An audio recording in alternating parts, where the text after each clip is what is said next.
Okay, good afternoon, everybody. The coming 15 minutes, I would like to present you a little bit more in depth the research and the practice and the case studies that we've done within the Living Lab of Design for Everyone. So the topic that we are very interested in, my background is also industrial design, and the topic we are very interested in is product hacking, because it's a phenomenon, in our opinion, has been there the entire existence of humanity, but the coming decades, it has changed very quickly and has a lot of new possibilities and opportunities in itself as a phenomenon. The start of our project was like 9-10 years ago, and I was an industrial designer and I worked in a design agency already for 6-7 years, and suddenly I bumped on this project, the iWriter.org. It's a quite famous project, but I had mixed emotions when I saw this project. As a designer, I found it a wonderful solution. The person is a graffiti artist. His name is Temp1, and he had, suffers from the ALS, which is a disease which very quickly increases, and he was totally paralyzed in almost 3 months. But his favorite activity is, of course, making graffiti, making art. And what happened is that a group of friends around him hacked an optical mouse, programmed an Arduino, an open source electronic board, and they somehow figured out to make an eye tracking device for almost $40. And then the second thing is they put the plans online. So in 2009, that was also quite radical. And suddenly people all over the world were like creating new versions of that product. So it made me think as a designer, and it was the start actually of the Design for Everyone Living Lab in Kortrijk. And actually I focused really on assistive technology because the focus on product hacking was also very clearly present in that culture. Here you see a slide of 2 types of products. On the left side, you see universal design products. As we were trained as industrial designer, they were very good products. They made with mass production techniques. They are ergonomically correct. And at the right side, you see a screenshot of Instructables.com. This is what amateurs, I don't call them amateurs anymore, but this is what normal people, fathers, brothers, the neighborman, in the neighborhood make for other people in their local homes. The building plans are also online, so you can also download them. So it was a clear distinction that both design process had a very interesting, show different perspectives. The one is more on universal design. We, of course, as industrial designers, we want to make products that as much people can use. But in that intention is also a paradox, because there's always somewhere a person that cannot use it. That's as the graph illustrates it. If you look in open design, it starts from a completely other perspective. It starts always from one person or a group of persons who say, okay, we have this special situation, we have this meaningful activity, let's make our own product. And we start with our own possibilities and focus on these aspects. So we took that perspective and try to, as radical as it is, develop it in a design methodology, and that is Design for Everyone. So we implement open design to make assistive technology, and we do it with unique individuals, clients, that come to us and who want to make their own assistive device or adapt a product that they bought on the market and they are not fully satisfied with. So the Living Lab started. We wanted to observe the phenomenon, but to observe the phenomenon, we have to also create the activity. So we work together with occupational therapists, and clients come. And after 10 years, we have already more than 200 objects that were made by, for, and with people with disabilities. So this is to show you what is a standard product. This is the ice cream aid made for Sebastian. This is Sebastian. It's a very interesting project because Sebastian entered the lab and we were like, okay, Sebastian, what can we make for you? And we were expecting like very complex products. And he says, no, I want to have an ice cream made. He says, oh, an ice cream made? Why do you want an ice cream made? Well, when I go on holiday with my son, we have a tradition, and we always eat in the beginning, in the end, we eat an ice cream, and I want to do that. But today I cannot do that anymore. My strength in my muscles is not strong enough. I feel like a child when I have to eat it because it drops, and I have to eat it very quickly, and I get a headache. So we started to, with a team like this, we have 2 makers, an occupational therapist, and also the caregiver, which is a close friend. They started hacking. So in any hacking system, I call it a system because different roles can also be fulfilled in one person. You have a client, you have a maker, and you have an occupational therapist who looks at the activity, and the 4th partner, which is maybe the most important one, is the environment or the context in which you have to make your product, because it defines the materials and other stuff that you will use. So the main theme of the exhibition is this image.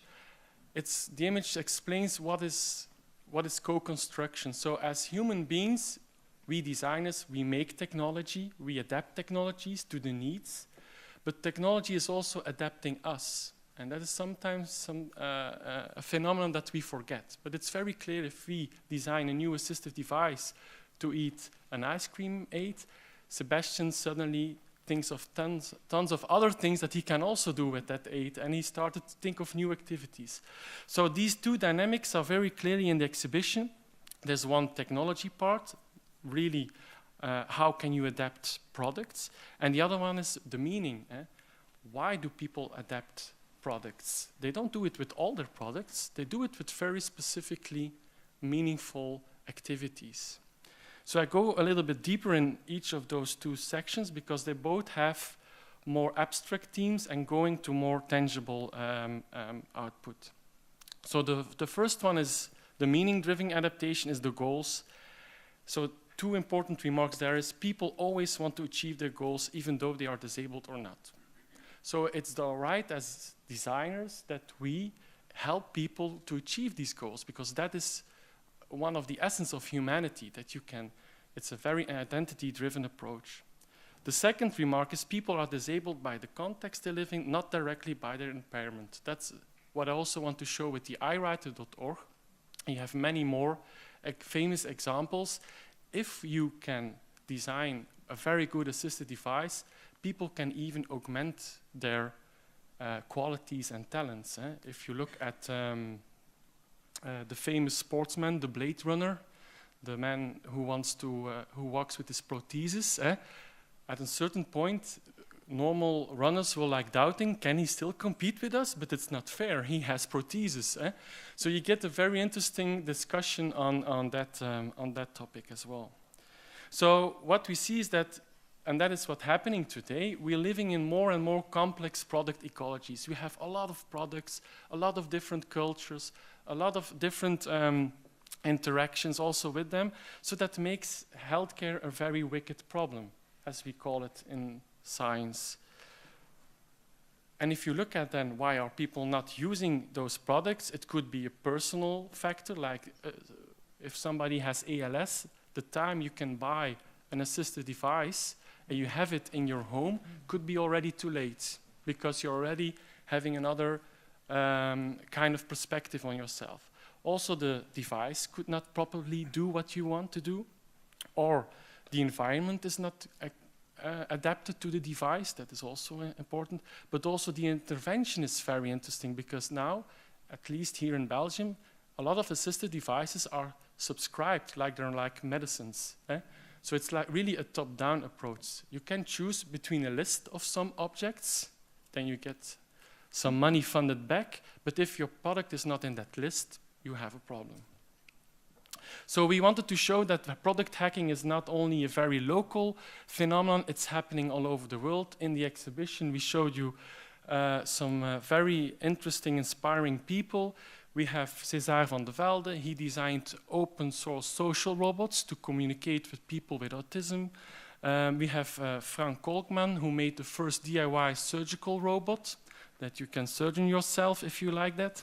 Then you have Michael Knaufer, who is also working more on pharmaceutics, where he says, okay, he's working on a project also in South America for the birth control pill to make it more accessible, that we can produce it ourselves. So you see that all of these persons are taking risks, but with those risks, they also show new disruptive ways of approaching problems. So here are some of the products. You can look at them in the exhibition. But actually what they are doing is this, and there's one thing that I've remembered from my PhD, and that is the law of the requisite variety. That means if you have to solve a problem, a complex problem, like in a complex environment, your solution space must be even, have the same complexity. And that is what open design is doing. Open design is can have very different variations, but you need the variations to tackle the variations in the real world. So for me, that gives a clear perspective. We have to build on that requisite variety, and that gives open design a reason to exist. The second level are activities. When you have a goal, the next step is I want to do now something. And there you see again that it mainly manifests itself between the interaction between what are my skills and what are my challenges. So an activity can always be seen as a kind of combination between I'm a person, this is my environment, this is my occupation. But what makes it very complex, that is during your lifespan, these elements are constantly moving. And the products that we make today are very statically. You cannot adapt it to these different contexts. So it's a very interesting perspective to train designers also from that perspective to say, how can you create more challenges with your products? Or how can you lower the abilities to use them?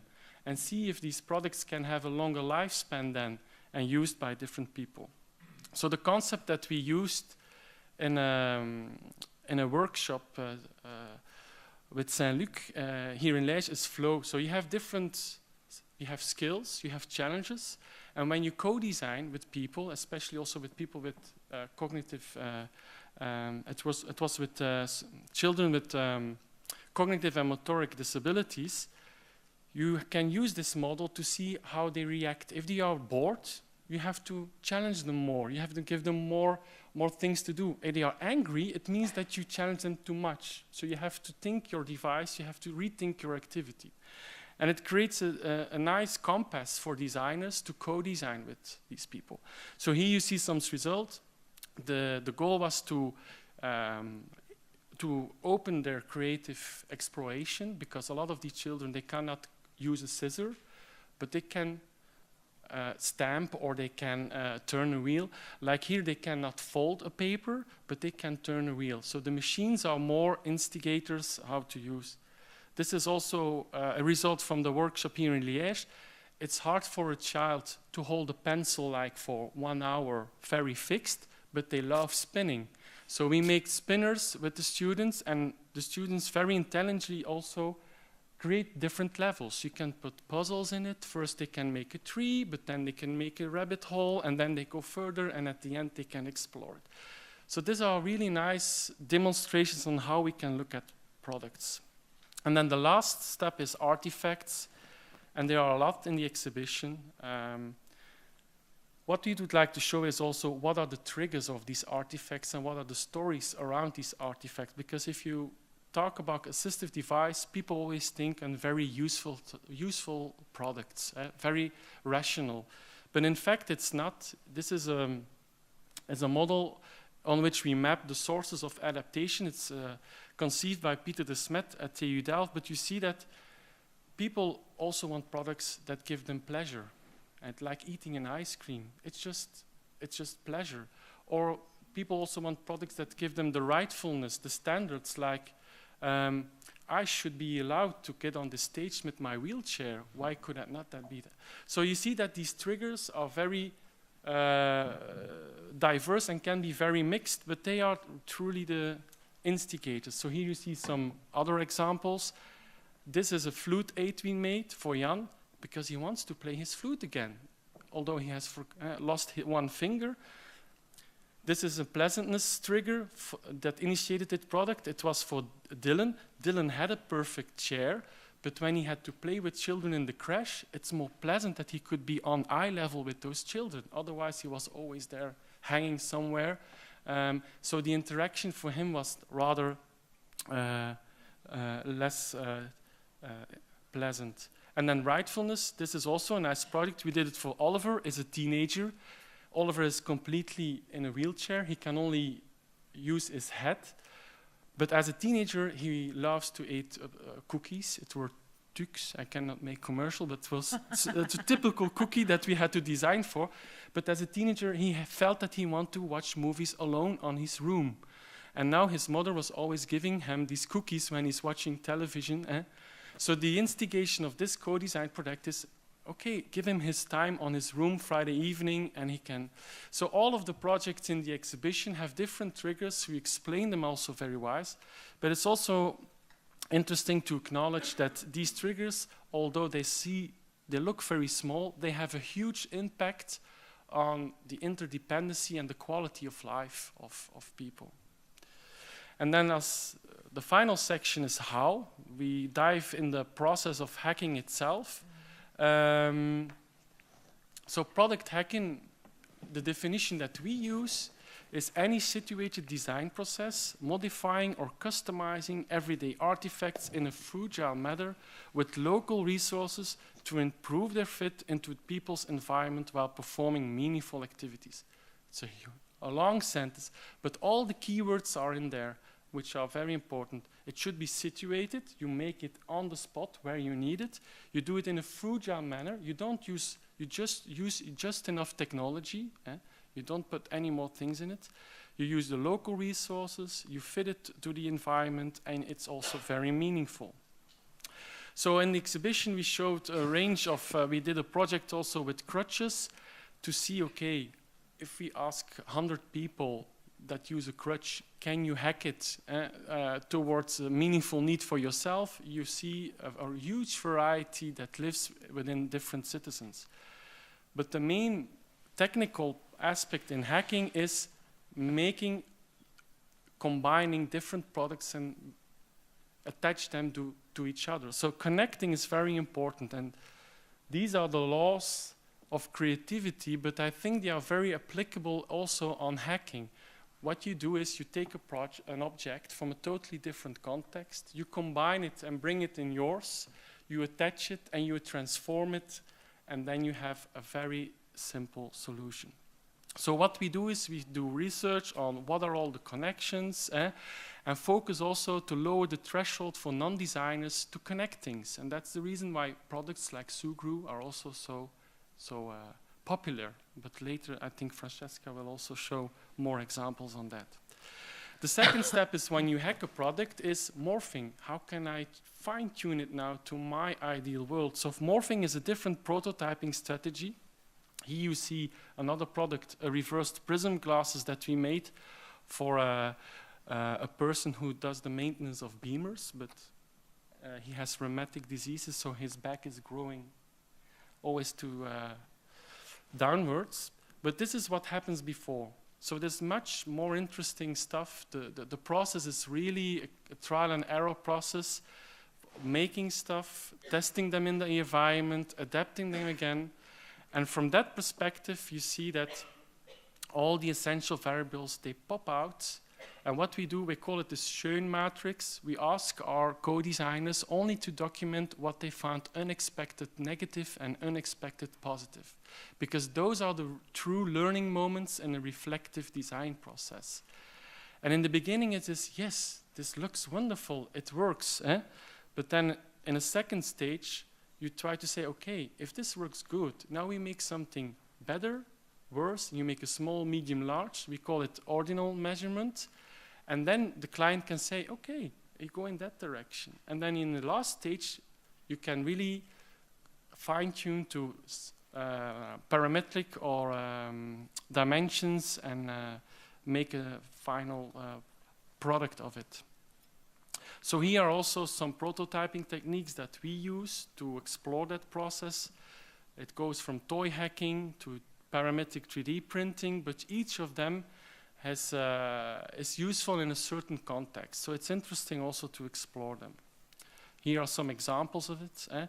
You can easily, in the beginning of a design process, use Lego Knex and explore the dimensions. Later on, you can use shape-driven polymers to, you heat up with warm water and you can quickly adapt them. So the contact, the co-design contact with your client is very intense, and you can use that moment very efficiently, because that's also important. This is also an experiment that we did with Inky. It's a 3D printed block, and you can put plugs, Lego Knex, and there's another one, Meccano is also in it. So if you get that toy and you give it to people, they can attach it with tie rips to their crutches, to their relators, and then they can hack very quickly, and they can express what they want to a designer. And then a designer can pick it up and make it more tangible. And then the last step is reproducing. And there it's very interesting, because reproducing, and Francesca will also talk more in depth about that, that is how in open design we don't design, we design for each other. So it's important that you can bring something back to the community. So it's important that you also document very well your design. And there is also it's interesting perspective, because how much detail do you have to put in your documentation? Because sometimes we see, if we really deliver perfect documenting technical plans, that people don't want to make it anymore, because they become disencouraged because of the detail. If you leave it more open, they say, okay, I can do that maybe, and I can combine it with other stuff that I have. Also the capturing we are interested in. How can we teach makers to capture what they're doing, because they don't like documenting, they like making. So we used webcams on glasses, attached them with sensors, and when they get excited, things get captured. It works, but it's not still optimal. But I think we should go, because if you see now, 90% of the activity that we do on the internet is watching movies. So I think video will be a very important medium also so to end reproducing, you have to reflect, how can I make a small adaptive series of 10 till 30? How can I design to copy? And how open-ended is my design? That will also be more displayed. So we have also a strategy. You explode your product, you look at every function, and then you have 5 actions. Do I really need that object? Can I just throw it away? Can I replace it by a standard component? Yes, then you just replace it. Can I just buy it in and attach it like a hack? And then the final step is only the parts that combine all the things. Those are the parts that you have to produce with a 3D printer or laser cutter. And that is also important to notice. So also in the exhibition, we have like 10 objects that explain this methodology. This is the guitar 8, this is one of them. This is the evolution. This was the initial object. This was the hacking, morphing object. And this is the final object. You can buy the rail online. You can buy the ball in the toy store. And all the other parts are parametrically, so you can really change them to your own needs. So it's all explained like this. And that's interesting, because now what we see is we put these objects online. They get picked up somewhere else on the planet. And you see, that's interesting. It evolves. And that's very interesting, but from this perspective, you get a top-down approach. People are pushing back their knowledge in the mainstream, and even other people are also using it. Okay, thank you very much.